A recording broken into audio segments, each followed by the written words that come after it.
talking about a very recent novel of which the central character is an Englishman in Russia.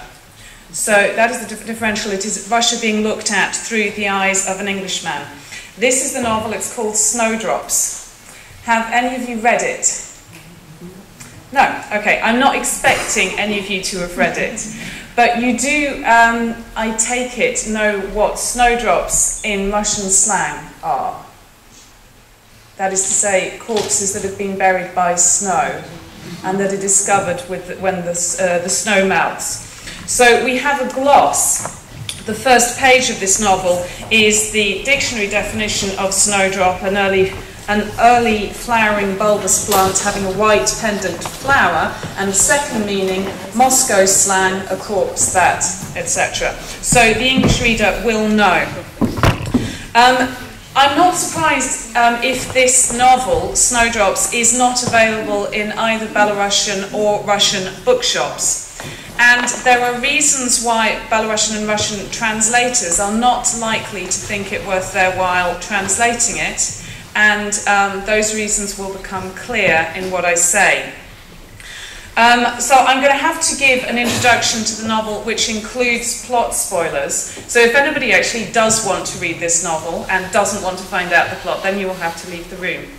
The novelist is called A.D. Miller. He's not primarily a novelist, he's primarily a journalist for The Economist. Some of you may know The Economist.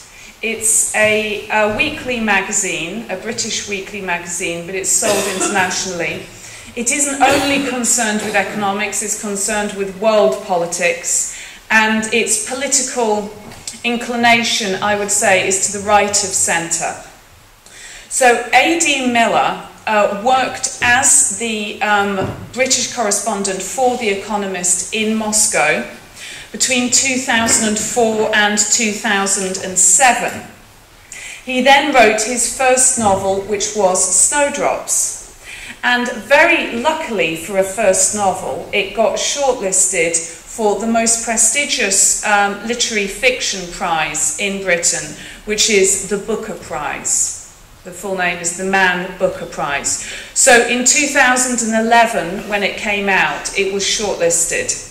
So even to be shortlisted is a huge boost for a writer. I mean, any shortlisted novel will sell thousands of copies. If you go into any bookshop in England now, as I did yesterday, you see that the first pile of books you see are copies of all of the shortlisted novels. So he was very lucky to get that, actually. It wasn't won, however, last year by this novel. It was won by a novel by Julian Barnes called The Sense of an Ending. The prize, by the way, is £50,000, which sets a writer up to be able to, have some more time for writing. However, as I say, this one did well. It's been translated into 19 languages, but not Russian, and was made into a BBC Radio 4 book at bedtime. So it's read out over successive nights. It is set in Moscow during the period that A.D. Miller, the author, was working there as a journalist. But rather than autobiographically the central character being a journalist, the central character is an Englishman who is a lawyer.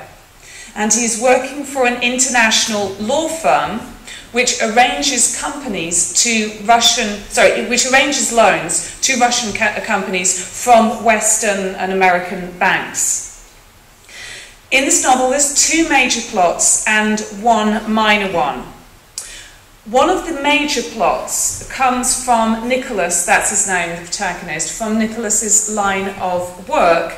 He is arranging a $500 million loan to a Russian consortium to build an oil pipeline on the Barents Sea. What he doesn't realise is that the project is entirely a fake, and therefore he enables the transfer of $500 million to a man called the Cossack. That's all we have by way of name. A man called the Cossack, who promptly disappears. As a result, at the end of the novel, his company demotes him. It doesn't actually sack him, but it does demote him. So he is no longer doing big deals in Moscow. He is pulled back to an office in England. And that is, and he's given a very simple menial job with no contact with clients. It's just an office job. And that is the job that he is doing at the time that he narrates this novel. The second main plot concerns Nicholas's private life in Moscow. One day he's in a metro station and he sees two girls being mugged by a man, and he intervenes and he rescues them. And of course they're very grateful and he becomes friends with them. And they are called Masha and Katya. And he becomes the lover of Masha. Now they are sisters and they have an aunt who is living in Moscow. This aunt, Tatiana Vladimirovna, is that right? Has a splendid flat on Чистые пруды. But she is thinking of selling this flat and moving out to a suburb of Moscow because she thinks it will be nice to have more fresh air and to be out of the hassle and the bustle of the centre. Now, there is a friend of the sisters, Masha and Katya, who is working on a residential construction project in the outer suburbs. So they arrange a deal whereby she will sell her Moscow flat and, as exchange, get this flat in the southern suburbs. And because her Чистые пруды flat is worth more, she will also get $50,000 as compensation for the difference in value. Nicholas, since he is now friends with Masha and Katya, and he's a lawyer, he's going to arrange all the legal paperwork for this transfer of the flats. And because there's a bit of a problem with the construction project and in coming up with the $50,000, he agrees to loan this and gives it to Tatiana Vladimirovna. What he does not know is that Masha and Katya are not sisters. They are friends. Tatiana Vladimirovna is not their aunt. She is a friend of theirs. But she herself, Tatiana, is being duped. She is an honest woman who really believes that she is exchanging her flat for one in the southern suburbs. And of course, Nicholas himself is being duped too. So he loses his own money on this, the $50,000, because that never gets to Tatiana either. Tatiana is left without a flat because the one in the southern suburbs never gets built. And by the end of the novel, it is strongly implied that she is not only homeless, but she has been murdered. And someone new has moved into her flat, her old flat. There is a third minor plot which echoes the second one. Every time our hero, Nicholas, or our anti-hero, Nicholas, walks up the stairs of his dorm to his kvartira, he passes a neighbour who's often hanging out there called Oleg Nikolaevich. Oleg always stops him to talk to him, and one day tells him he has a problem, which is that a friend of his called Konstantin Andreevich has disappeared. He lives in a neighbouring dorm, and Nicholas goes to check out this dorm to see to see if he's there. He bangs on the door of the flat. There is somebody completely different living there. The following spring, and the action of this novel takes place over about a year, but the following spring, the melting snow reveals Konstantin Andreevich. So he is the snowdrop of the novel's title. And of course his flat too has been given to someone else. So this was not a crime that the hero Nicholas was actually directly involved in, but it was one that he failed to successfully investigate. He didn't realise what was going on. Now, this novel being included on the Booker shortlist was controversial. The Booker shortlist is for high fiction, for high quality fiction. This novel is genre fiction, which means it falls heavily within a given genre, in this case the thriller or the crime novel. When I went into Blackwell's in Oxford, the main bookshop there, to buy it, I couldn't find it under M for Miller, under modern fiction, because it was in a genre section. I had for the first time in my life to go and buy a book from the crime section, where I never thought I would find myself. But given the subject matter of the novel, I thought I would be interested in it, and I was. I remained interested as I read it. The chair of the judges of the Booker Prize that year, there's different judges every year, and the judges have a chairperson. And the chair last year was Stella Rimington. I don't know if you've heard of her. She was formerly the head of MI6. She was the first woman spy chief in Britain. So having retired, she then became the chair of the Booker Prize. And she defended the decision to include Snowdrops on the shortlist. And she said that readability and zipping along was a positive quality and a sensible criterion of inclusion.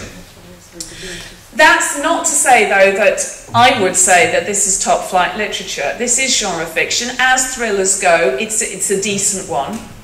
The reason I'm bringing it to your attention, though, is, as I say, because it is about Russia as seen through the eyes of an Englishman.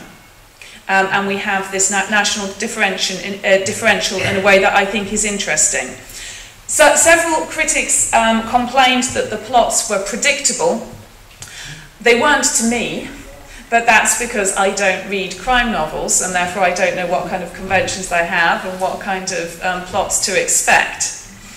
But it's worth pointing out that Nicholas, the protagonist, certainly is aware of crime fiction.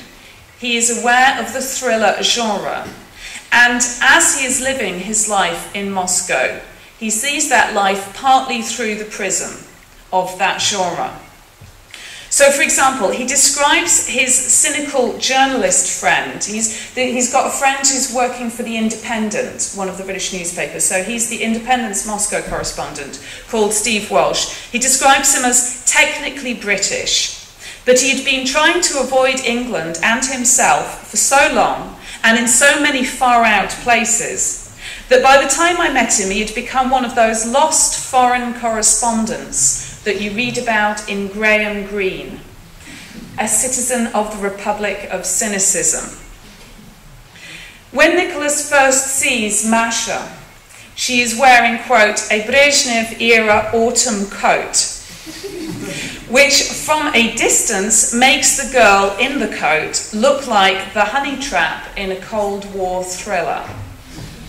So clearly he likes his girls to look like honey traps in Cold War thrillers. And of course for the same reasons that Cold War thrillers made them look like that, and for the same reason that real honey traps are chosen to look like that. And for his own part, Nicholas quite enjoys the feeling that he is acting a part in a thriller. But he doesn't quite acknowledge that this is the case, and he displaces this feeling onto other expats, rather than acknowledging it in himself. So he feels that he is superior to all of those expatriate lawyers who, quote, generally only stayed in Moscow for 2 or 3 oblivious years, then retreated to service more reputable crooks in London or New York, sometimes as a partner in Shyster and Shyster or wherever, taking with them a handy offshore bank balance and some Tits and Kalashnikov Wild East stories to console their live-long commutes. Now, Nicholas's narrative, as it unfolds, itself involves a fair share of Tits and Kalashnikov Wild East stories, which are currently consoling his exceptionally boring live-long commutes. The opening of the whole narrative is the discovery of the snowdrop. So it starts at more or less the end of the novel in chronological time. That echoes Martin Cruz-Smith's 1981 thriller Gorky Park. I don't know if you know that. Yeah, okay. So I think this is a definite reference to that novel. But it is also the kind of novel that Nicholas has read and that he sees Moscow through the prism of. The fact that he doesn't recognise that this is the way in which he's reading Moscow, that failure of self-knowledge is eclipsed by a more important one. He not only doesn't realise that he actually wants to act a part in a thriller, he doesn't realise that he is in a thriller. That his actions are contributing to a thriller plot which he wholly fails to predict. He fails, therefore, at literary criticism of his own world. He doesn't quite realise what genre he's in. He likes the idea of pretending, unconsciously, he likes pretending to be in a thriller, but he's not properly reading the world as one. So he's a victim, I would say, not just of gangsters, but of genre. It was appropriate that the head of the judges that year was a former spymaster, and because one would assume that a literarily inclined former spymaster, if anyone, would have an eye for how life can imitate fiction, as well as vice versa. And of course this has been true of crime in many places. I mean, the wildness of the Wild West, as it emerged in its own period, had a very strong feedback mechanism with the Wild West genre of films, which was born at the same time. And perhaps something of the same happened in the Wild East. Nicholas Platt, to give him his full name, is also the victim of his name, which he did not choose, obviously, and he gives nowhere any sign of recognising the appropriateness of. But Nicholas Platt is a brilliantly chosen name. Nicholas, as you all know, is the patron saint of gift giving, as in Saint Nicholas. And of course, Nicholas does involuntarily give major gifts to two sets of con artists. Although in this case, the giving is secret from himself and not just from them. The transfer of $50 million goes through at New Year, just in time to be a massive Christmas present to the Cossack. Now, the contraction of his name, Nick, which is the standard short form of Nicholas, to nick as a verb means to steal. And he unwittingly is involved in several thefts. But also, to nick someone through a similar sense of grabbing means to arrest someone. And of course, he entirely fails to nick any of the criminals in this novel, all of whom vanish, but he is himself nicked by his company, once the company finds out what he's done, and by his own conscience. His surname, Platt, in German means flat, like his low-key English style. Nicholas is not particularly bad or particularly intelligent, charming, lustful, or remorseful. He's not particularly anything. His colours are muted. But Platt, again in German, also means dysfunctional, like a flat tyre. And of course he is dysfunctional as a lawyer, employee, and friend. Finally, as an internet search told me, Platts is an international provider of information concerning energy markets. Russian energy markets being the one thing that it was Nicholas's job to know something about and to understand, and which he clearly didn't sufficiently. But he cannot help any more than he can understand his name, and similarly he can't help, or it seems, understand his developing plot. So much for his position in the novel. What about the reader? The reader is positioned alongside Nicholas's unnamed fiancée, to whom the whole of the novel is addressed. So the novel is addressed to a woman. We never find out her name. We assume an English woman who he met back in England after he had been retired from Moscow. He's due to marry her in 3 months' time. She has